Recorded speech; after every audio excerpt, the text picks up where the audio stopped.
dan Sudirman. Tony RM, kuasa hukum PG menyebut Aep dan Sudirman akan dilaporkan atas dugaan pemberian keterangan palsu kepada penyidik Polda Jabar. Tony RM menyatakan Aep dan Sudirman merupakan orang yang memberikan keterangan kepada polisi bahwa Peggy terlibat dalam pembunuhan Vina dan Eki. Tony menyebut pihaknya bahkan sempat menantang untuk mempertemukan Aep dan Sudirman untuk membuktikan bahwa Peggy tidak terlibat. Usai pra-peradilan Peggy dikabulkan, tim kuasa hukum akan melaporkan saksi Aep dan Sudirman.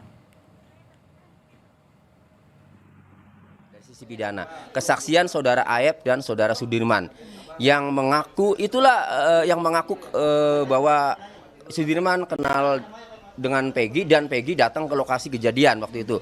Nah, ini kan sudah dibantah tadi sama si Peggy Setiawan bahwa tidak pernah itu bohong. Apalagi Aep ya, sama melihat di lokasi kejadian. Itu juga dibantah, makanya nantang Aep ketemu Peggy, buktikan kalau Aep itu memang benar-benar melihat.